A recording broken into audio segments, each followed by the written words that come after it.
दोस्तों एक बार फिर मैं हाजिर हूं, आपका मेजबान मोहम्मद विसाल। ट्रंप ने इस्राइल से कहा है कि बमबारी रोके।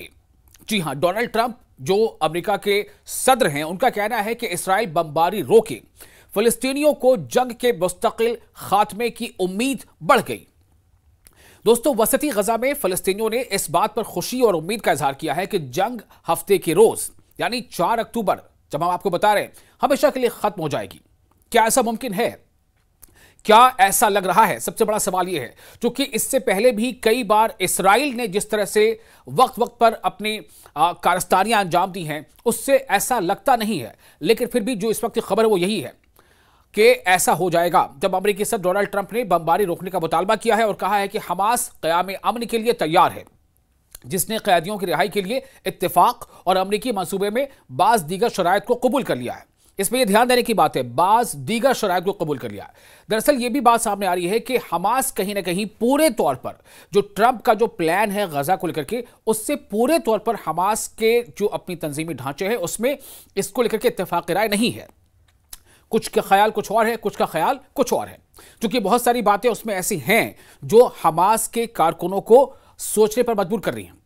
फिर भी जो अपडेट है वो ये है कि इस्राएली वज़ीर आज़म बेंयामिन नेतन्याहू के दफ्तर ने कहा है कि हमास के जवाब के बाद इस्राइल अपने कैदियों की रिहाई के लिए ट्रंप मंसूबे के पहले मरहले पर फौरी अमल दरामद की तैयारी कर रहा है।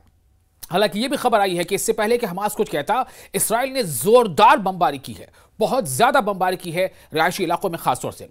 कुछ देर बाद जो खबरें आ रही थी कि इस्राएली मीडिया ने इत्तला दी कि मुल्क के सियासी रहनुमा ने फौज को गजा में जारहाना सरगर्मियां कम करने की हिदायत दी है।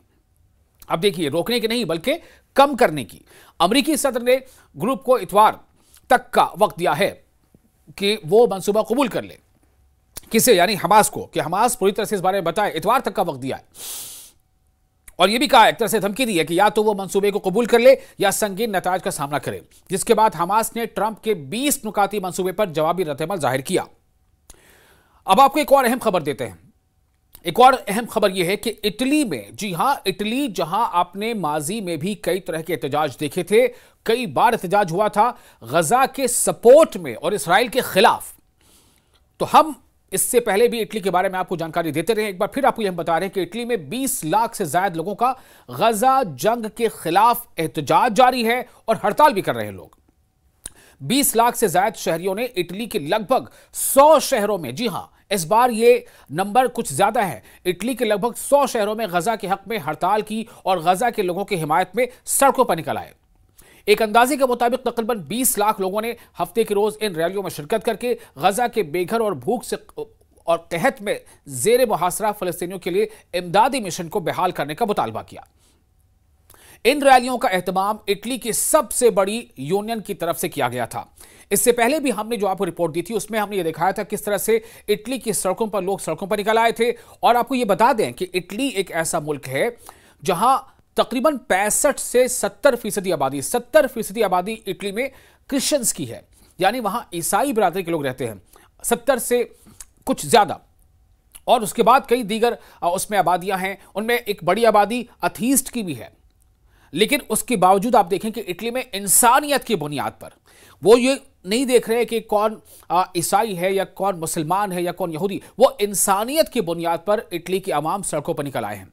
और जिस तरह से ये जो सुमुद फ्लोटिला यानी ग्लोबल सुमुद फ्लोटिला यानी छोटे छोटे जहाज़ों का, इंसानी कॉज के लिए काम करने वाले सोशल एक्टिविस्ट का छोटे छोटे जहाज़ों पर सफ़र करते हुए गजा जाने का जो वो मिशन था, उस पर जिस तरह से इसराइल ने अटैक किया या उनमें सफ़र कर लोगों को हिरासत पर लिया, उन्हें कैद किया, उसके बाद से तो ऐसा लग रहा है कि इटली ही नहीं बल्कि इटली हो या फ्रांस हो या दीगर और ममालिक हो, वहाँ पर लोग इतने गुस्से से भड़क गए कि लोग सड़कों पर आ गए।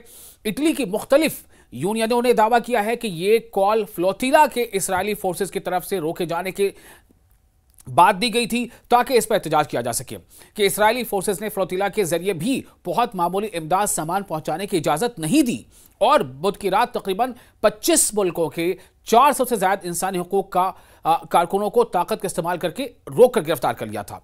हालांकि जो फ्लोटिला में जो लोग शामिल थे उनमें से 40 से ज्यादा मुल्कों के लोग शामिल हैं, लेकिन जितने लोगों को रोका गया था उनमें से 25-30 के आसपास बताया जा रहा है कि मुल्कों के लोग शामिल हैं। इटली में इन मुजाहरों के अलावा यूरोप के मुख्तलिफ मुल्कों में बल्कि दुनिया भर में गजा के फलस्तीनियों के हक में प्रोटेस्ट हुए। अलग अलग, कहीं पर इनकी तादाद प्रोटेस्टर्स की कहीं 10,000 थी, कहीं 20,000, कहीं 40,000। अब आप सोचें कि इटली के अगर 100 शहरों में ऐसा हो रहा है तो तादाद कितनी रही होगी। ताहम यूरोपीय मुल्कों में से इटली में सबसे मौसर रैलियों का एहतमाम किया गया।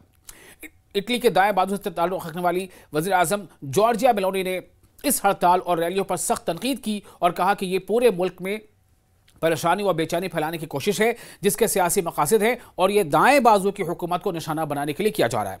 लेकिन इटली की आवाम तो बस एक ही चीज़ चाहिए, वो चाहिए कि इसराइल के खिलाफ इटली एक्शन ले।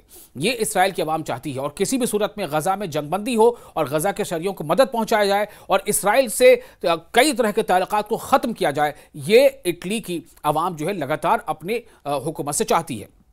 आपको बता दें कि मजमूई तौर पर इस हड़ताल की अपील में काफ़ी ज़्यादा लोगों की शराकत रही। हड़ताल की वजह से तमाम बड़ी सर्विसेज और अहम शोबे बंद रहे, हत्ता के ट्रांसपोर्ट और स्कूल भी बंद रहे। इटली जिसके यहाँ 14 अक्टूबर को आलमी सतह के मुकाबले होने जा रहे हैं। जी हाँ, इटली में ही 14 अक्टूबर को आलमी सतह के मुकाबले होने जा रहे हैं। इसमें इस बात पर गौर किया जाने लगा है कि इसराइल की शिरकत को मुअत्तल कर दिया जाए। एहतजाज करने वाले लोगों ने बिलअमूम पूरे मुल्क में पुरअमन अंदाज में इख्तियार किया रखा और उन्होंने ऐसी चीज़ नहीं की जिससे मुल्क की प्रॉपर्टीज़ को नुकसान पहुंचे, लेकिन बड़ी तादाद में सड़कों पर निकले और ख़ास तौर से फुटबॉल के लिए बने सॉकर कॉम्प्लेक्स के इर्द गिर्द भी पुरअमन एहतजाज किया गया। यानी एहतजाज तो हुआ लेकिन पुरअमन एहतजाज हुआ। अब इस वक्त काफ़ी बातें सामने आ रही हैं कि दरअसल ये जो दबाव अब बन रहा है इसराइल पर, तो क्या ये माना जाए कि इसराइल कहीं ना कहीं तनहा होता जा रहा है? ये एक बहुत बड़ा सवाल है जिस पर लोग अब चर्चा कर रहे हैं।